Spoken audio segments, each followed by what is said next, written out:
Twitter, Facebook, LinkedIn, Mail. Catherine DeVries. Political and economic cooperation across borders is experiencing mounting levels of popular resistance. The outcome of the Brexit vote, the election of Donald Trump, and the electoral success of nationalist forces across the globe seem indicative of a growing backlash against international cooperation. While many thought the process of greater cross-border cooperation to be irreversible, in part because it was expected to lead to a universal acceptance of liberal and capitalist values, isolationism, nationalism and protectionism are back on the political scene with a vengeance. While Donald Trump's slogan to "Make America Great Again" is at the heart of his campaign and current administration, Nigel Farage's mantra of taking back control, "We will win this war and take our country back," dominated the Brexit campaign. Although we should not overestimate the extent to which current developments represent a real break with the past, and arguably identification with the nation-state and national interest have always been important aspects of the political belief systems of citizens and elites alike, something seems to have changed. A growing number of citizens and elites are willing to take considerable economic and political risks to protect what they perceive as vital national interests, be that societal cohesion, national control, borders, trade, etc. A fierce debate has developed about the origins of these developments.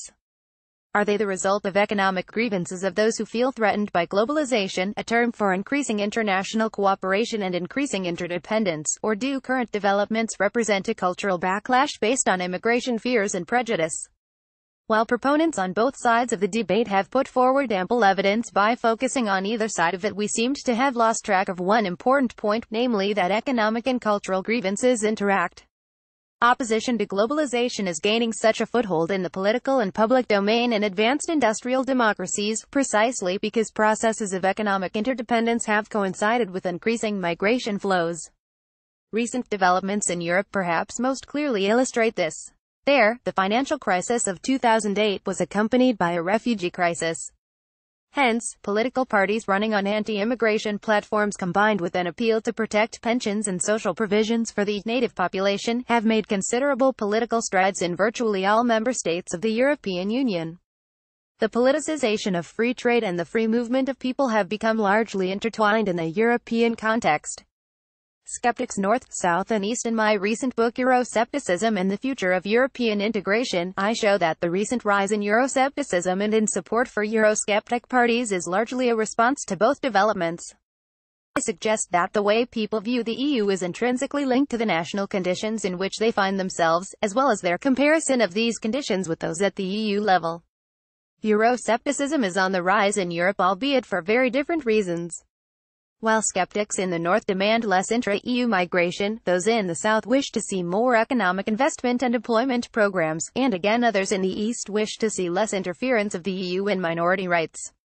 These differentiated patterns in Euroscepticism are the result of the fact that the financial crisis has exacerbated structural imbalances within the EU, and the refugee crisis has affected certain member states more than others.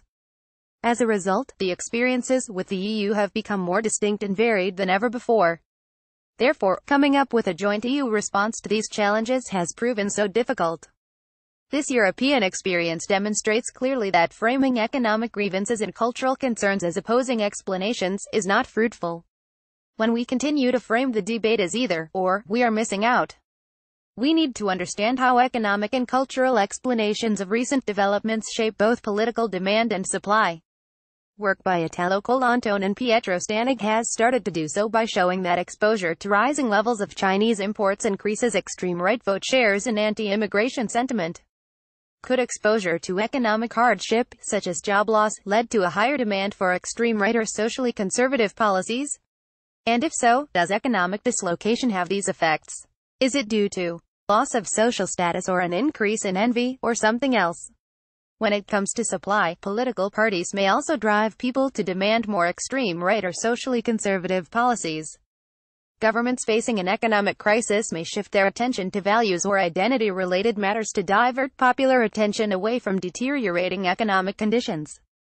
Work by Margaret Tavitz and Joshua Potter suggests that parties on the right may have a specific interest in diverting attention to cultural issues with rising inequality. Rising levels of inequality shrink the constituency, favoring less government intervention in the economy, policies traditionally at the core of right-wing platforms, while expanding the share of voters who wish more government regulation and who could thus be receptive to the economic message of left-wing parties.